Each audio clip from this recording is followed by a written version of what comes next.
I'm doing pretty good. I'm actually doing really good. We just had a great tour in America. Uh, I'm excited that we get to go back to Europe. Especially excited about Spain and Italy. Yeah, and I'm really happy about all this.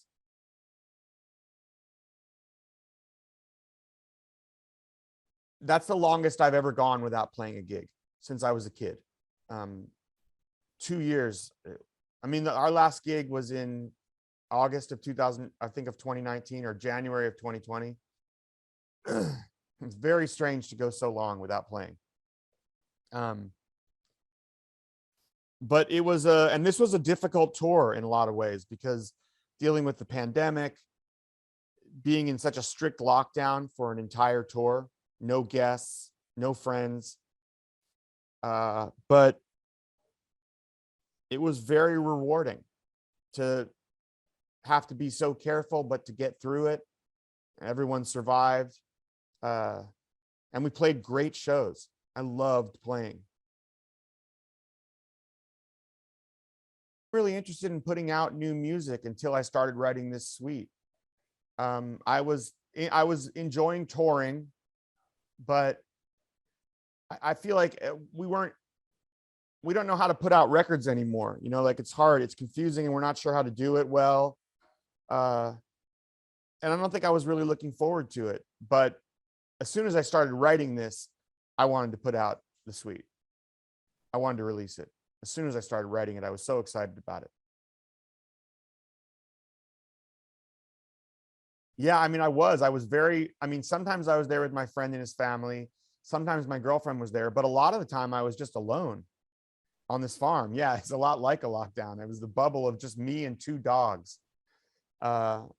Something about it made me want to write songs for the first time in a long time. And I got really excited about it.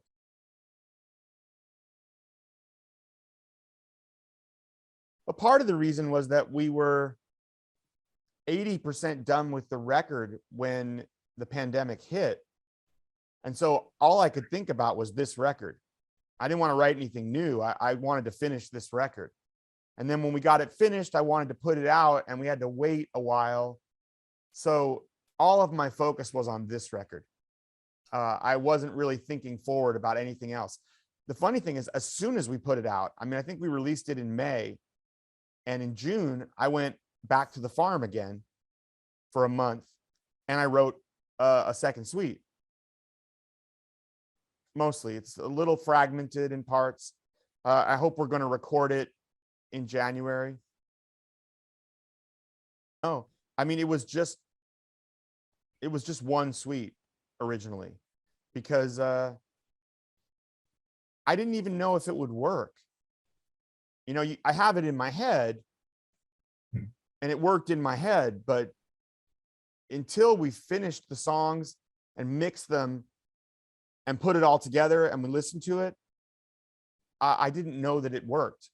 It's hard to be really sure whether songs will flow like this. You know, maybe it wasn't going to be successful. As soon as it was done, I really loved it. And I started thinking I'd like to do another one. Mentioned me shaving my head? Yeah. Oh no, everybody's mentioned it. I mean, when I write music, I think about maybe how people will react to the music, but not when I cut my hair. And it was kind of a whim. I was just it was right before I started writing the suite.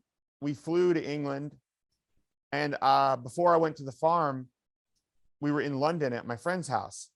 The first morning we got there, you know, we were both pretty jet lagged. My friend was at work. My girlfriend crashed.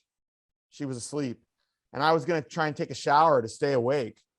And I went down, I took all my stuff down to the bathroom, and I was sitting there, and I looked over and I saw the clippers on the counter, and I just shaved my head. It was just, that was it. I just did it. I didn't even really think about it. And then I went and woke my girlfriend up and scared the crap out of her because she wasn't sure who I was. But no, I just kind of did it on a whim, but I was ready. I'd been thinking about it for a while.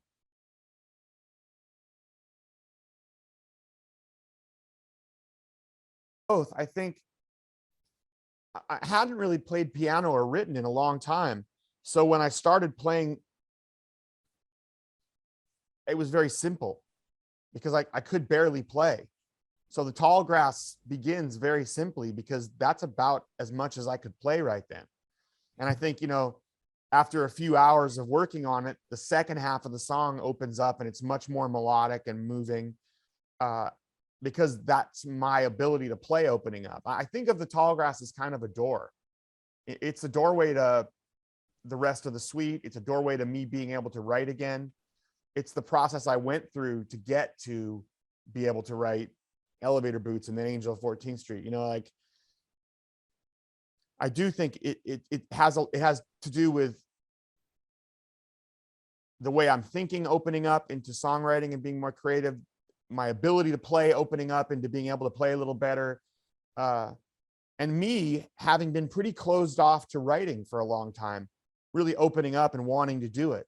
I don't think I didn't conceive in any way of the structure. It just kind of happened. Each song determined the song that follows it because it had to come out of that song. Like the tall grass helps to create Elevator Boots because where I am at the end of tall grass is where I am at the beginning of Elevator Boots. And they kind of work that way throughout. So there's no real plan. Like I didn't figure out the next song until I was finishing the one before it, and then I would kind of see where I was, and then that would inspire where the next one came from.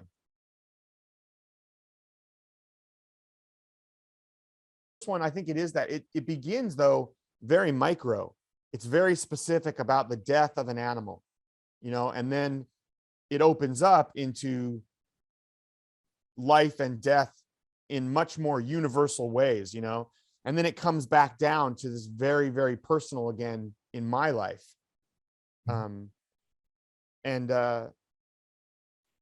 Yeah, I never really think about what I'm writing until I'm in it. I don't really know what songs are about until I'm in the middle of writing them. I just seem to feel where I am and then I flesh it out. So I didn't really plan out any of these themes. They just they come when they come.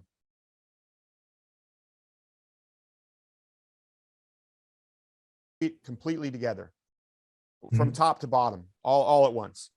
It's like an 18-minute long piece of music in the middle of the show. We've been playing it coming out of we'd be in an acoustic set, and then we'd come out of the acoustic set with tall grass and launch into the whole suite, play it all the way through till the end of Bobby and the Rat Kings. We played it in its entirety every show.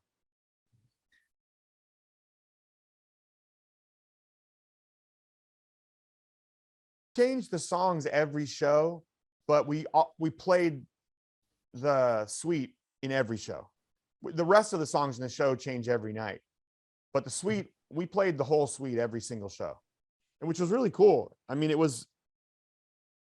felt a little bit like we'd written Tommy and we got to play like this piece, it was nice to have something so big like that.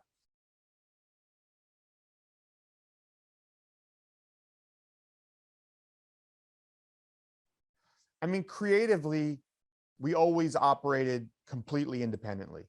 The record companies never had anything to do with the making of any of our records. We didn't really even let them in the studio most of the time. But I mean, the exception to that is certainly on our second record, our A&R guy, Tony Berg, was so great that he was around a lot. I think the problem with record companies is that they're so incompetent a lot of the time. They don't do a very good job. They're just more like banks. You needed them for their money, in the past, because it was so expensive to make records and it was so impossible to distribute records. Now, that's all sort of easy, especially because nobody buys them anyways.